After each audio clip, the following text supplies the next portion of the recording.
So my requirements anjani kuma? Original music. Yeah. My requirement is original music. If you're good at what you're doing, come. Yeah. Yabona. And if you're bad at what you're doing, trust me, one day we'll have even a section of njengabo idols. Labantu abangakwazi ukulokhu nje sikufake nawo lapho. Uthi Nawu ubona go with the ukufayaza mic. kanjani. Yeah. Because if hip hop, excuse me, it's about growth. You might think you're the best, but it's not your turn. But if you keep going, uzothola ukuthi kahle kahle you are meant for greatness, right? So umele ubone ukufadalala kwakho, ubone amaphutha akho owenze. That's why mina ngiyathanda le ingane zamanje. Ingane zamanje mfethu overconfident, hardly talented, but the spark is there. And they can learn and they can go forward. Tina uzifike kulesigaba esikusona, it's been close to 15 to 20 years working behind the scenes, working in every facet. Net ngoba lana njengoba wazi ukuthi we are building the industry instead of partaking in it. So yeah, that's what I would say.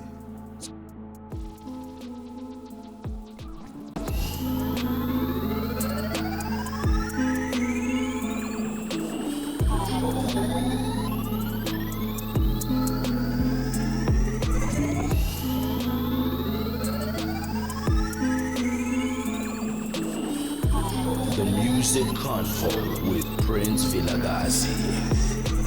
Episode 1 where the music convo ligama lami ngiprince Vilakazi. Uma kuyi episode yakho yokuqala because vele i-episode yokuqala le pressa subscribe la kule YouTube channel le Prince Veli Media. Then mangabe ufuna ikluza konke lekwendeka la, it's either ufuna ukubukela asixoxe na Prince Vilakazi ngile show le the music convo from Tuka PVM events, ungapressa ke le notification button. Noma ngabe ufuna ukukhuluma nathi because this is conversation, that's why sithi music convo. Kune comment section utofaka luvo lakho usho ukuthi ufunzeni. Then mangabe utoyithanza le episode le utosikhombisa nge-like ukuthi uyayithanza le information. Lokubalekile lokufuna ukwende ke mawutothola information letokusita la ishare nalabanye, upress le share button. Then njengoba i-episode yokuqala kuchaza kancane nge-the music convo, it's about the music conversation.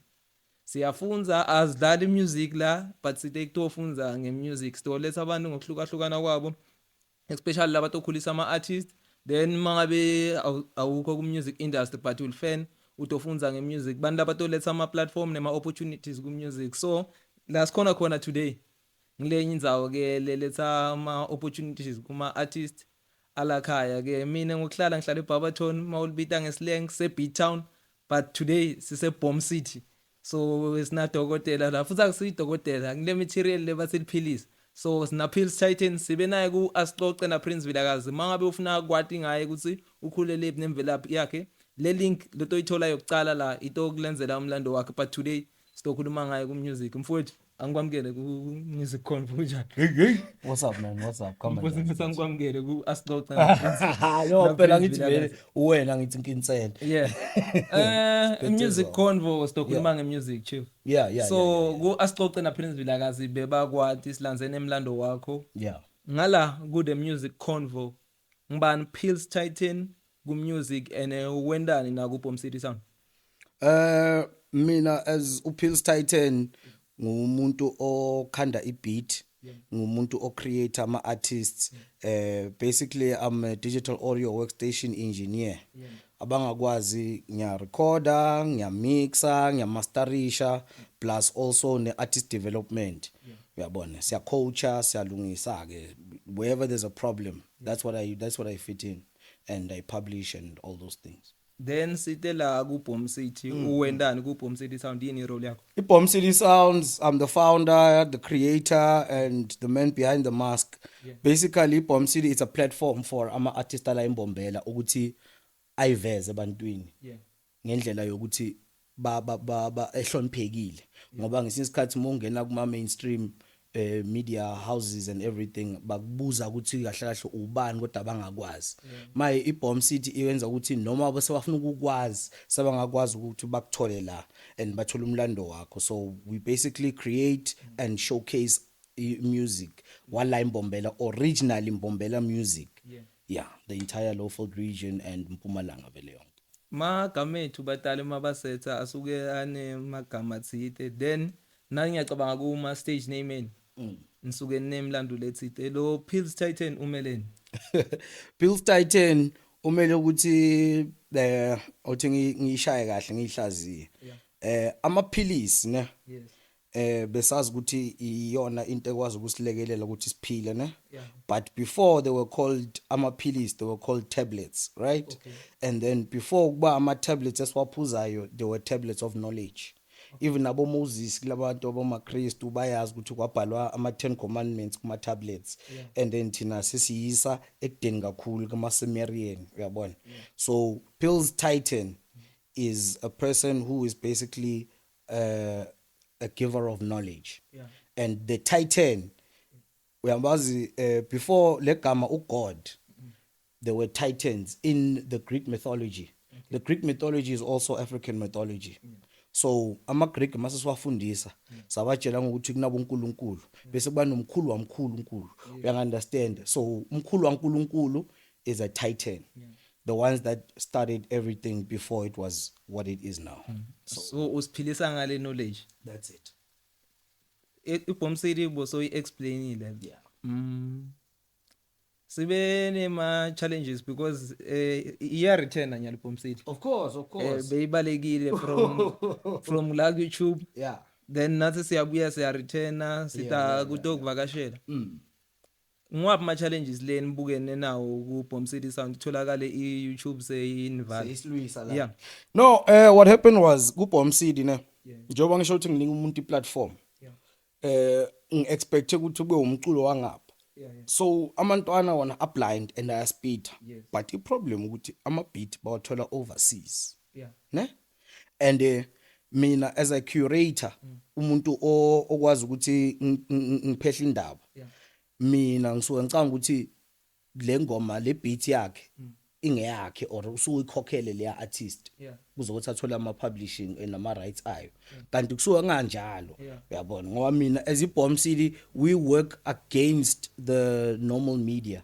so we give everyone a chance as long as the music is nice but the problem suke kwenzeka ukuthi ama creatives alalela ama beats awo and then they find ukuthi no there's a guy maye lo shanga Siswati lo shaya yabona and then abakamkhokhelanga abamlokhunjananga and seyivela na kuBombCity Soundz ngathi sekuyingoma yakhe so yiko ke sahlangana neinkinga enjalo bese bayithethe vele nalelo khunja nale page yethu kodwa nje ukuthi sikhulume saxoxa nabo ke bebangasiphenduli kodwa sathinta abanye abantu abaphezulu bakwazi ukuthi basilekelele ukuthi sixhumane nabo kahle and then sithole ipage lethu futhi so manje from now on kuzothi silungise le nkinga wonke music or BombCity it's either unreleased music that's about to come out or it's originally made for BombCity Soundz. Kuyi reverse kancane kuze kutholakale ba submitter na le music beyendani iBombCity before. Well, iBombCity before it was a show yokuthi tina we listen and review. We listen and review and most of the music ebesi uthola bekuthi abantu esibaziyo or music engukhandile mina nama artist because I started this thing initially as a vehicle to push my artists uyabona ngoba nama artist amaningi engisebenze nawo kodwa abayitholi ishine right so it started as a conversation with njengoba sikhuluma manje it was a few of us Kobe King kunabo Medicate Masilela wasilekelela behind the scenes and everything like that so masiqala lento that's how it was before ukuthi siyakhuluma ngomculo siyawulalela siyilalela ingoma sirate sikhuluma ngama lyrics sisho ukuthi sithanda ini ngayo and then kwaya ngokubuya yakhula lento ama artists besawathumela umculo omningi and manje ngesakwazi ukuthi sithathe isikhathi siloku sikulalela vele ngathi no from now on it's like a platform ye radio kind of like a Spotify yala imbombela where you can listen to everyone la imbombela without a problem yokuthi kumele usuke kuye page leli wena maye masolalela yonke le mix isiyima uthi hayi mina kahlahle ngithanda ubani athi ngiyomlandela kahlahle ngithanda ubani unlike ukuthi siloku sikushanga ama link sokuyisale nale idatha yadura kodwa endaweni eyodwa you could get all the music that you wanted yala imbombela so then this profile ama artist so that's what it was before now it's pure content ngiyayiva ngeke nokuthi nawahlanganisa ama artists that's why shothi niyibite ngeBombCity Sound ukuthi umuntu makafike atofike a streamer ever ukuthi umusic waseMpumalanga ulona usounda njani kunema success lenibe nawo lesikhathi ni creator le BombCity Sound benihambisana nel page le with one voice. Yeah. So I success yakhona ukuthi okay bagcine mabafuna music especially ma radio station. Yes. Afike etala kulelona kule hub or le page athola khona. So ngifuna ama dangers kuma artist la sebenzisa ama downloaded beat because already iBombCity Sound ibe nok affecteka ngaloko ukuthi besithi bekuthiwa submit music kweni. But uyafana mhlambe ngasho ukuthi ne national platform nani ukuthi okay seba kufana nokuthi bafuna nokunsuku sendlala noma yes lo music weni ngalama line but le beat akusiyini so ngwapi ma dangers longafundzisa ngawo kuma artist nokuthi why kufuna ngasebenzisa ma download beat. The first thing that happens now omelo understand umculo noma siuthanda mina into engiyaziyo ukuthi everyone has got a hit inside them wonke umuntu unengoma eyodwa engajikisa umhlaba. Now inkinga ukuthi le ngane lezi lamantwana or ngathini kimi lamantwana and angikhulumi ngokuthi ngiya disrespect amantwana vele uyabona ngihotmaya so uma basebenzisa lama beats lawa overseas and bangawakhokhelanga inkinga bese kuba ukuthi ipublishing abanayo ngoba wena umu artist onke amagama akho uyawa copywriter koSambro boKhapaso nakuboSampra kuzokuthi nawe uthola imali. So mosebenzisa ingoma yomunye umuntu ungamthintanga ungatholanga ngisho neclearance ukuthi cha mfethu ungayisebenzisa ingoma ngoba phela lawa abanye bayakwazi ukuthi bakuvumele ukuthi no you can use my beat as long as ubathinta uthi mfethu ngithanda ibeat yakho ngenza so once mina ngashaya 50,000 likes or 50,000 streams sengaqala ke ukuthi maye sekumele ngikhokho okuncane ngoba maye sengaperforma ngengoma yakho nami sengithola imali ngayo.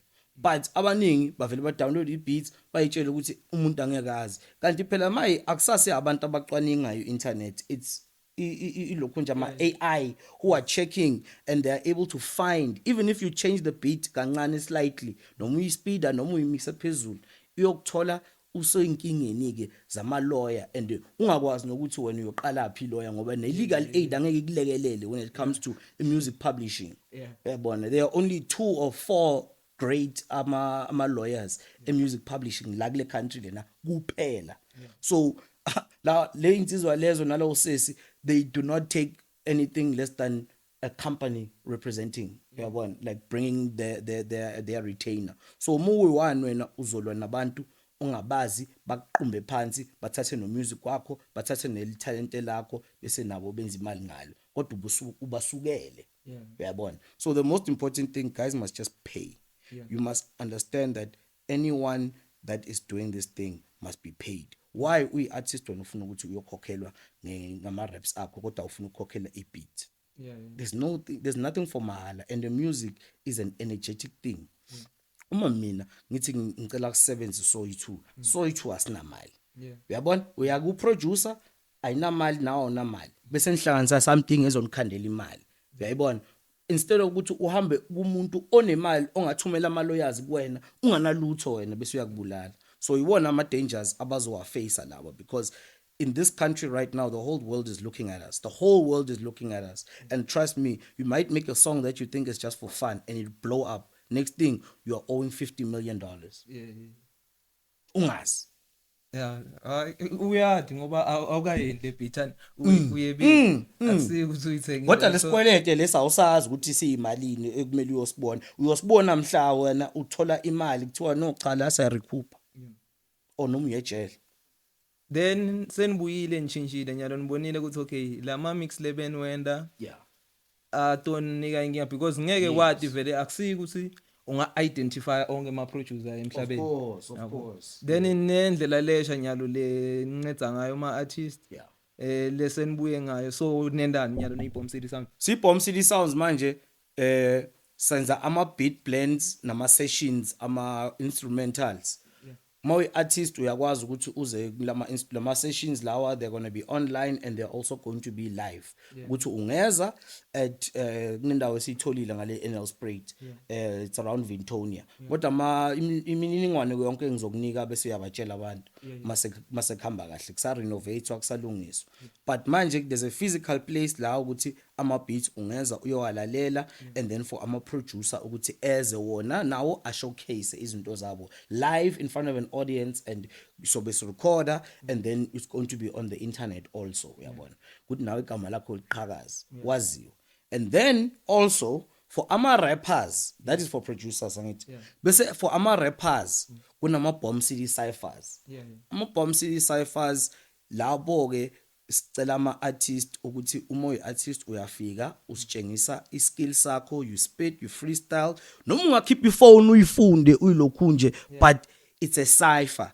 it's not a full thing it's you expressing an idea yakho therefore it's your creativity and then mina ngikunika ibeat la mahala uyafika uyagibela kulona bese uyaspitha into yakho noma uyibhale last year noma uyibhale 5 years back asiyazi wena seyijwayele kodwa thina asiyazi so you give us that thing and then nawe igama lakho liya phambili and then you can get bookings as an artist because kunento yokuthi we need to be creating ama a cappella shows which is what ama BombCityCypherz are going to be creating once kunale pool ama artists next year so besebenzisana namanye ama venues ukuthi senze ama a cappella show where I artist yafika yaspita I produce it hayi mina ngine beat engayijumpa la bese kuyahlanganwa okay evele artist exactly asicale la kulama Beatblendz yema producer odwana etakto khangisa umsebenzi wawo etenekto ubuka then bantu bavumelekile mase kaqale kwendeka nabo iaudience because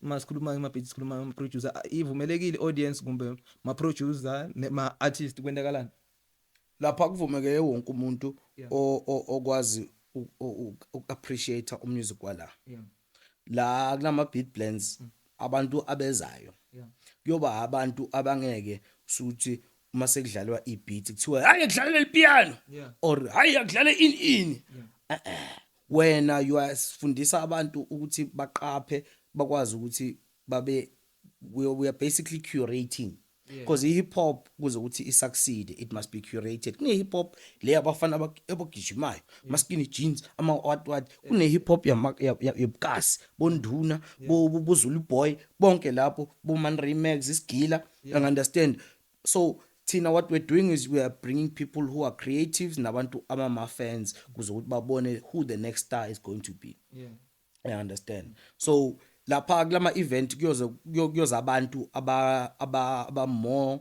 into the music than just fans people who are basically more into this whole culture it's going to be abantu abazo investor to an artist kuyoba abantu abaku in media but Prince Valley Media and not the associated media press but it's going to be independent media you understand and then kuyoba nabantu abakwazi ukuthi babe nama venue and ama promoters so that's what is going to be there but then the fans are definitely going to come but they must understand that they are coming to listen asifuna amafoni akhanye lapha there's enough videos for everyone uyoshuthwa nawe noma uhleli lapha etafuleni kodwa indaba yama phones so vele if you come to our place no phones ungashina semotweni bangayitshontsha abanye abantu ungayishina semotweni ungacabanga ukuthi uyoza ngocingo lwakho lapha you understand you come to listen to music you go home then you can use your phone and your devices then mhlambe ma criteria lokuthi I producer mase ifuna kungenela kudzingekani because already ngalesi sithashile ukuthi okay bom rapper ama downloaded beats afune so angibona ukuthi producer ngaqhamuka ne beat le downloadekile no the most important thing for my producer they must come with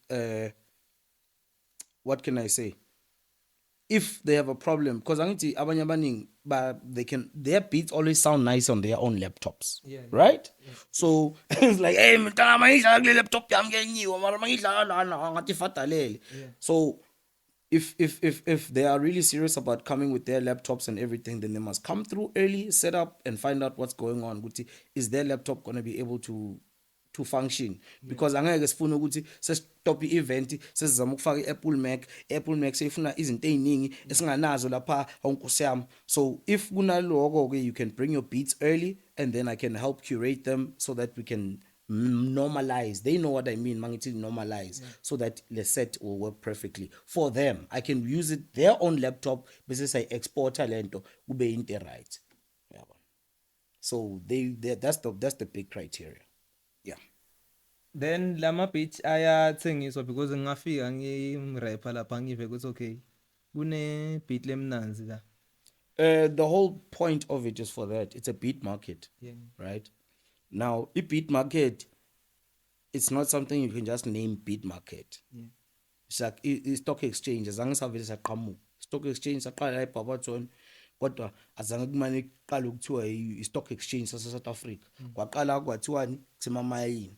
Benza imali abantu, then kwahlangana. Then kwaba nama-bodies athi hayi man lama mines emaningi nawo konke sekuso sekumele sihlangane lento siqungathe siyenze i-structure, then the proper market, because eventually ama-Beatblendz are going to be that thing yokuthi uma uyi-artist uyi-producer uyeza, and then mawujika ne-MP3 lakho uyujika mhlambe sona 1000 noma sona 2000, but kwamanje of course the artist and the producers must talk to each other, and then mina also kulama sessions lawo I'll be teaching how to do ama rights, and yabona zonke lezi zinto lezi important ezingaziwa, publishing nezinto enjalo kusho kuthiwa kunento yokuthi uma unganamali we basically combine our assets. Ama assets is your skill on production and my skill as a rapper, and then sithola umunye okwazi ukusmasterishela asimixele uyangibona,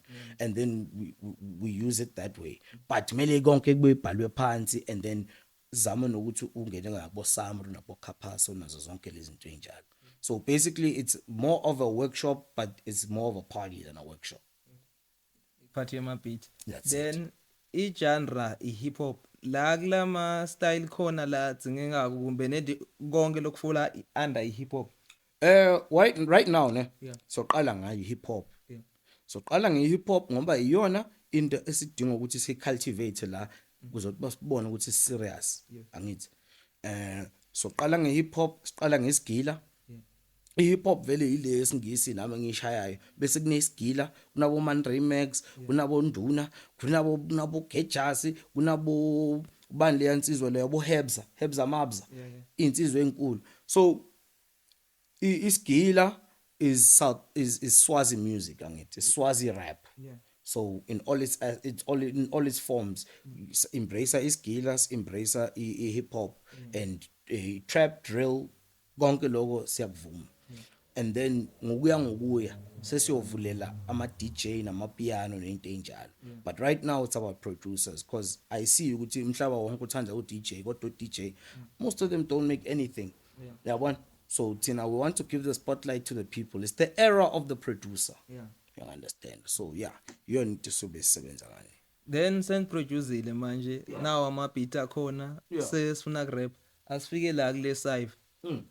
Ngingenela njani ngifika njani itholakale sengu-cypher la uma unjani, uma uyi-producer or mangingumrap umrapper, you go to BombCity Soundz, uya ku BombCity Soundz le page lethu, bese uyasho interest yakho ukuthi bengiqala noma ubhala ku-wall noma ushaya i-DM noma yini, uyasithinta lapho noma uya ku One Voice, uye khona usithinte lapho usho ukuthi mina ngubabani, nayi link yami ngicela ukuza, bese uconfirm isikhathi ukuthi uzofika nini, sikwazi ukuprofile kahle, bese sicela ingoma yakho ongayikhiphanga, bese uyafika ke uyashaya freestyle yakho ke ushaya lokhu njalo, sikutshengise nokuthi i-mic control uma kanjani, camera ingaxhophi, ungamangali, uyabona into enjalo, sikukhombe stage presence, uyabona. So wena uthi umele uthinte thina bese thina sosebenzisana nawe. That's it. So ma requirements anjani kuma original music. My requirement is original music. If you're good at what you're doing, come. Yabona. And if you're bad at what you're doing, trust me, one day we'll have even a section of njengabo idols. Labantu abangakwazi ukulokhu nje sikufake nawo lapho. Nawo ukufakaza kanjani? Because if hip hop, it's about growth. You might think you're the best, but it's not your turn. But if you keep going, uzothola ukuthi kahle kahle you are meant for greatness, right? So umele ubone ukufadalala kwakho, ubone amaphutha akho owenze. That's why mina ngiyathanda le ingane zamanje. Ingane zamanje mfethu overconfident, hardly talented, but the spark is there. And they can learn and they can go forward. Thina uzusifike kulesigaba esikusona, it's been close to 15 to 20 years working behind the scenes, working in every facet. Net ngoba lana njengoba wazi ukuthi we are building the industry instead of partaking in it. So yeah, that's what I would say. So yini lesingaku expecta ku BombCity nyalo because ngilese njengoba ngisho unama Beatblendz oqala sisho asibiyele kuqala bene podcast. Yeah, nakuthola ukuthi isasekhona i-podcast izobuya, i-podcast ibuyile, right? Yeah. But now with the visuals and everything, it's important ukuthi sibatshengise abantu. Kodwa still kuyoba nale aspect of the podcast, but we had leveled up before we got taken down. And loku level up the way besingakhona bese kuba ngathi siyajaga igaba. Mina ukuletha i-video is just to enhance what the audio is. It's not about us sisi video kuphela, but my conversations nawo wonke siyoba nawo. Yeah. Then ibuyile i-podcast i-snap Beatblendz kune Cypher yini khona lokunye le nsato kungeta. For now, no. Yeah.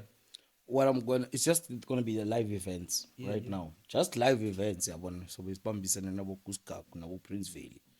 Yabona. Kune ngoma ngale si highlightile kuwasicoca na Prince Vilakazi but besikhuluma nge producer leyendile now.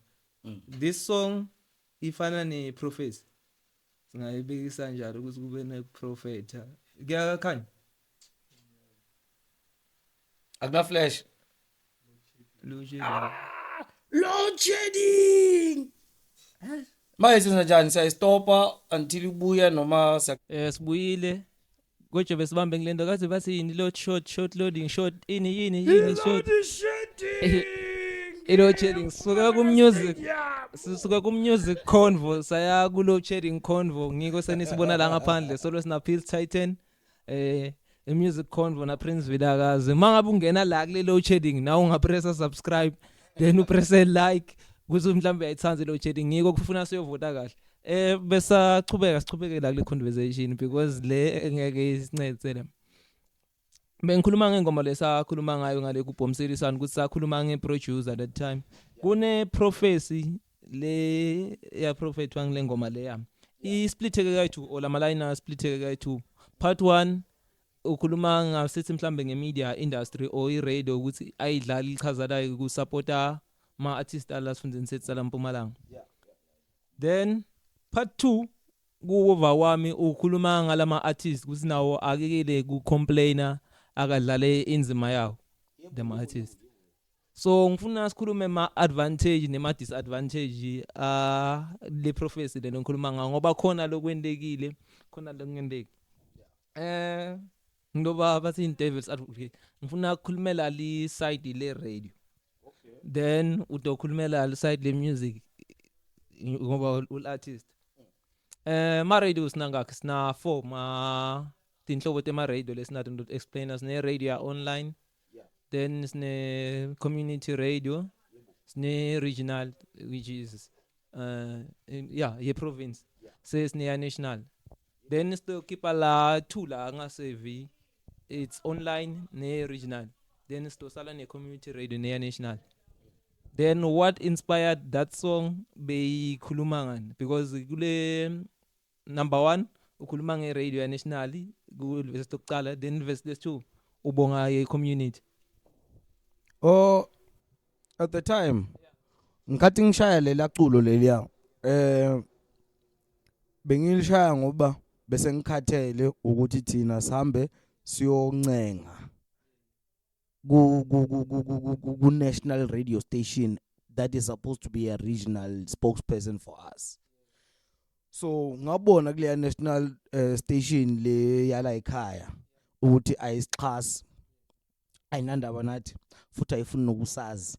Thina masifika lapha sifika si ma strangers kodwa kahle kahle mabasiletha kule platform basuke basiletha ngoba abanye abantu sebabatintile ukuthi no kunomuntu owenza into so bona mabafika kithina bafika as abantu abaphezulu kwethu abafuna ukwazi ngathi instead of ukuthi abantu abasethulayo emhlabeni wonke jikelele kuze ukuthi bathi guys sesixhasa labantu labo.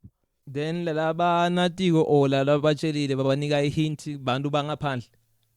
Singasho njalo mfethu labantu laba baphila impilo yabo yabona. So kuma national radio station into engiyibonayo ukuthi labantu laba kahle kahle abazi ukuthi benzani. And mina ngifuna ngitshela fair.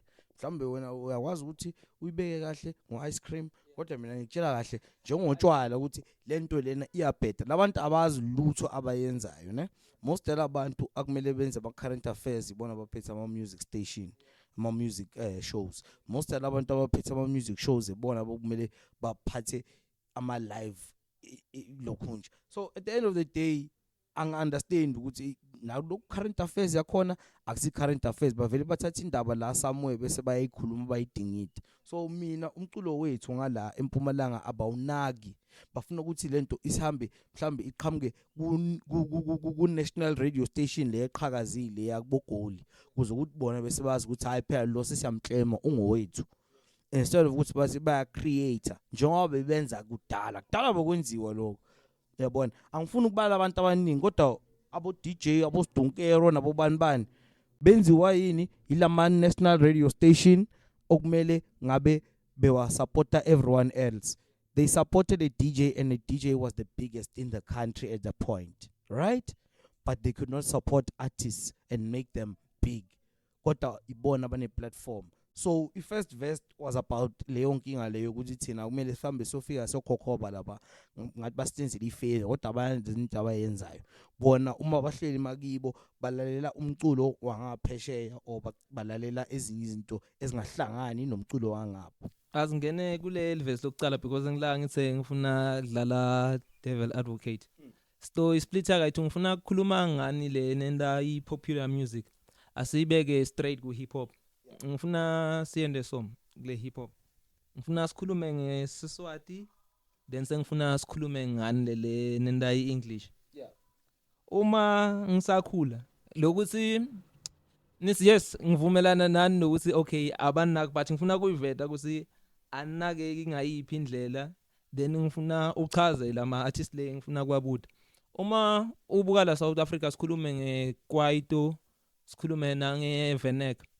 So sikhuluma nge-national radio station kuthi mangafika noma ngiliphi artist la se-KZN artist la se-Jozi artist la noma ngikuphi le cula ngesiZulu nani bangafike balinake ngalakhaya aningiloko then abanaki nini ngiloko lebenikhalela yeah ngila ngivumelana nawo khona. Then i-radio yalakhaya uma ungabuka i-language isebenzisa Siswati then lalamanye asebenzisa Zulu kwaNdebele usebenzisa kwaNdebele. I-challenge lebenginayo mina mangisakhula as a consumer kumbe as a supporter angeke ngikhone ungambali J Speed. Ngifuna unginikete ma artist lebe enda i-hip hop ngeSiswati ukuthi now wasitowaphakamisa la wakucala before J Speed le era yabo J Speed ukuthi beka khona ukuthi nayi i-challenge lesibukene nayo nokuthi asifuna laba basupporteka because kukhona lelingo la khaya side lama artist la rap ukuthi okay njenganyani lokubekisela ngento lelula ngalokho neMpumalanga hip hop awards ukuthi singathi ipi si best Swati hip hop or best Swati hip hop bobanda sebafaka le category because every time ngijabule mawubekisa ngasidunkero ukuthi kuyashiftana la kule industry la khaya ukuthi kunalo mangathi sibale ukuthi okay bekunabo Stone Cracker bo Ray singafika ku10 yalama hip hop artists le nakuma groups yo singafika bebakhona kudala yeah inkinga nebafu yeah kuze ukuthi uma uunderstand lento ne uma mina ngiyi-artist yala eMbombela ngishaya umculo bese ngiyothola ini abantu abazolalela umculo wami nguthengisa.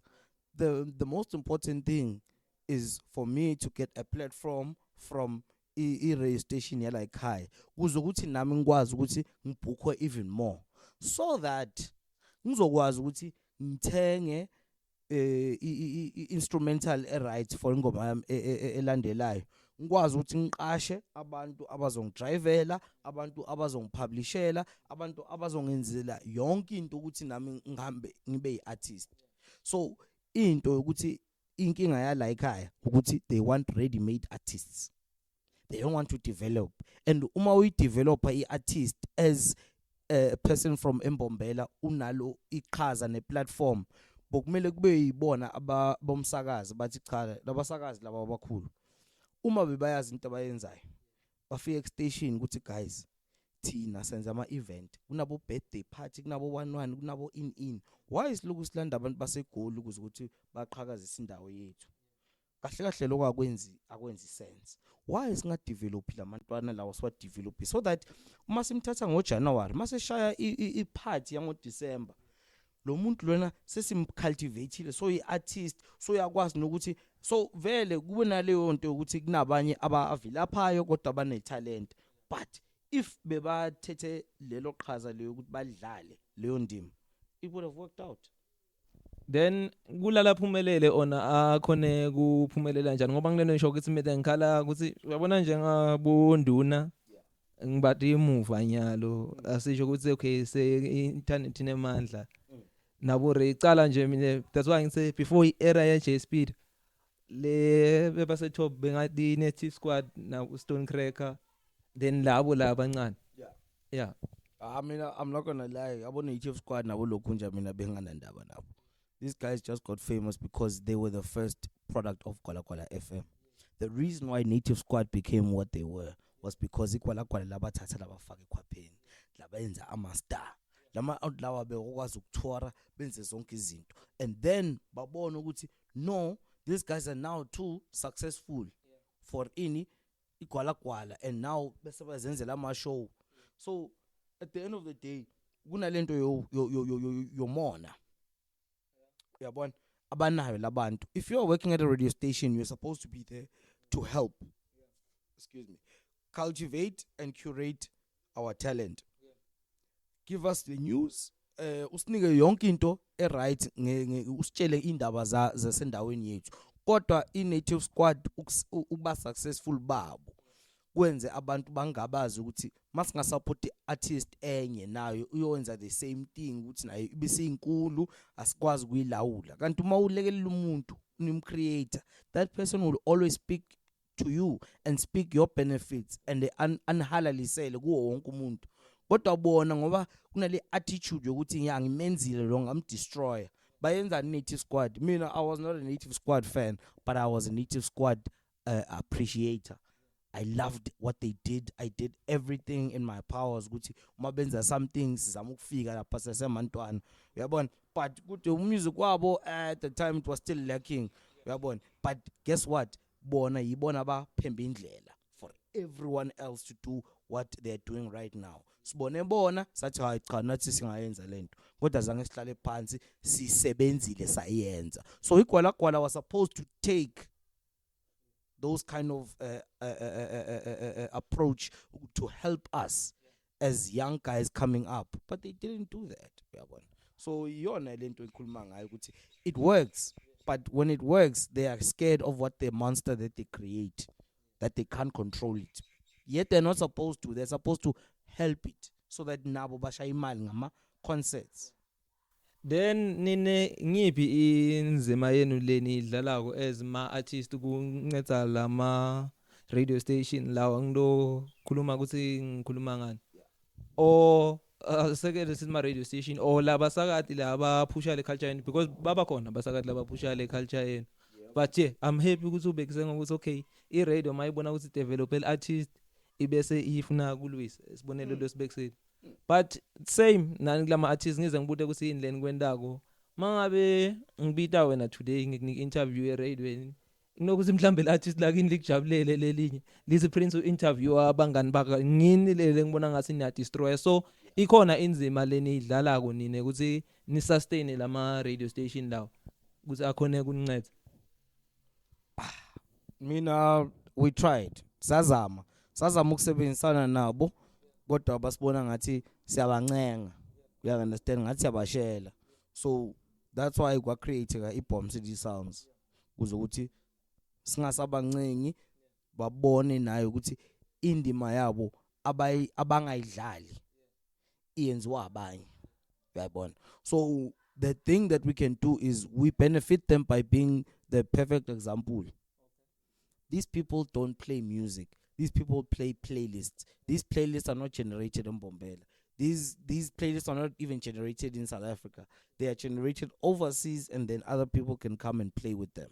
And then they give it a flavor. And then Kulmam Swati on top. Why is it in this place that in 90% yathathu? You understand? So we play our role. Our role is to ignore them because we tried. Sizamile and ukubonakala ngathi abancenga sekumele nathi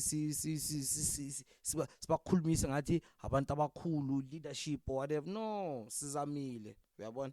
So that's why indima yethu manje ukuthi to set the example that you can do it for yourself. Uyabona? That's the only role. Sinema community radio station lamanye kukhona inzima leka ngayidlala kuze aniphakamise nima local artist.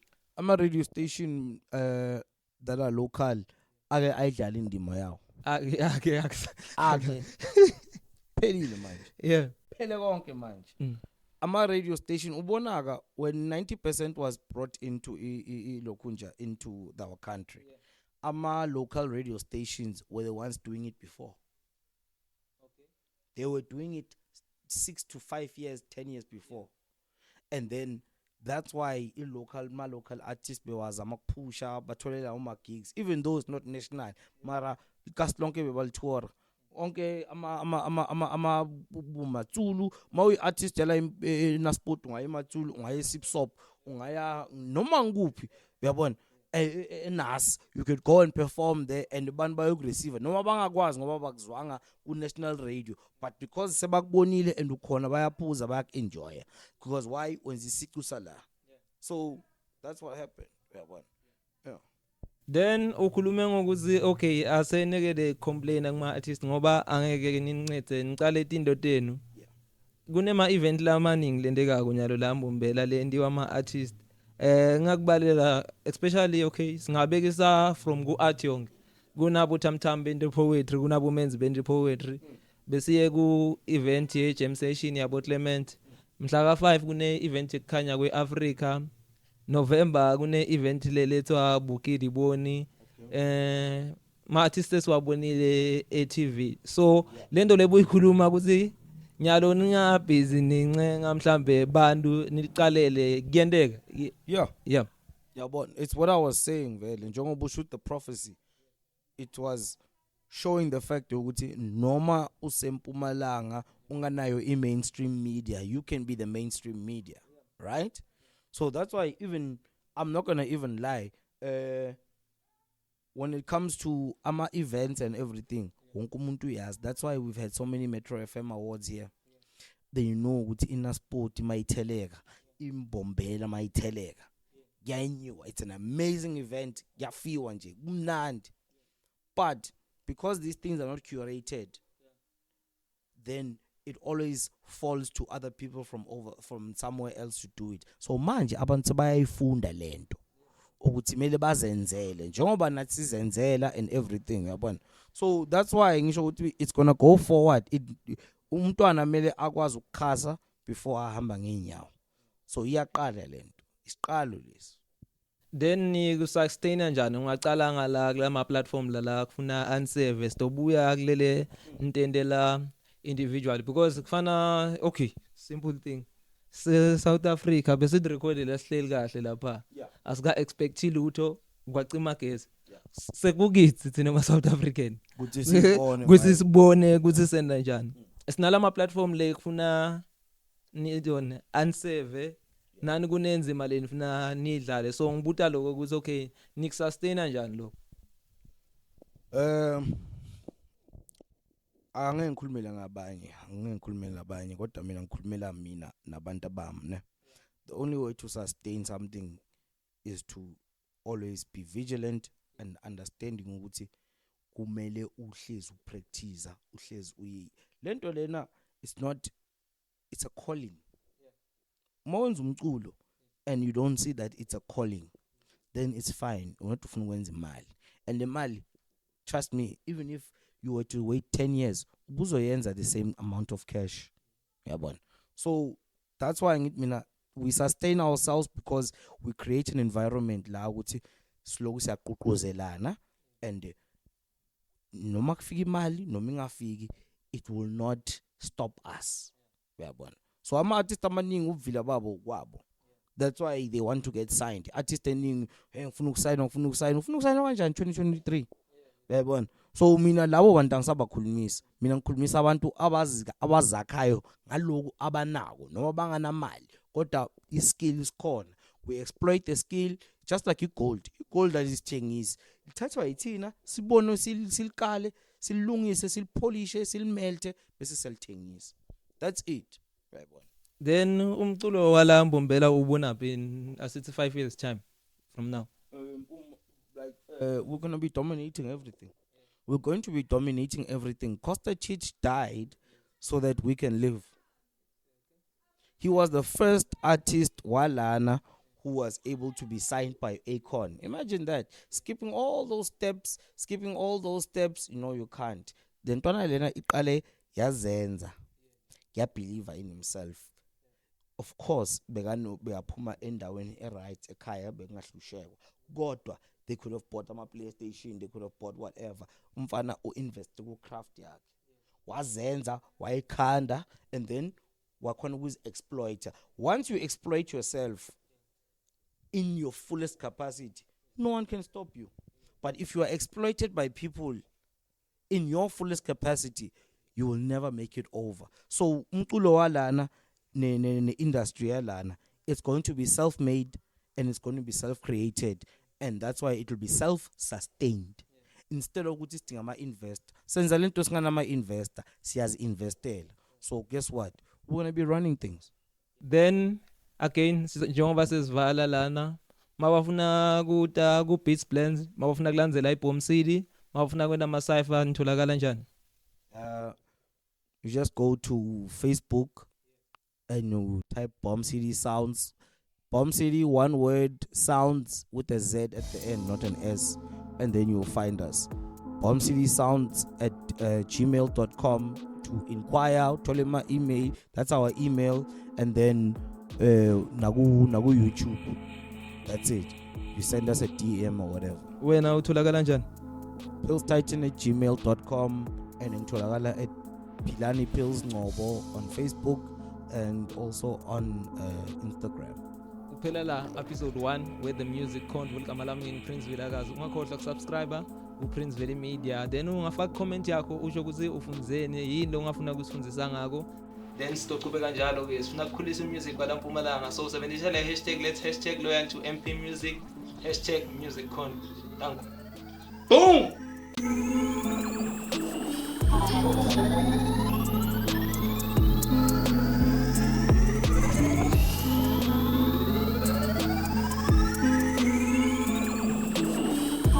The Music Convo with Prince Vilakazi.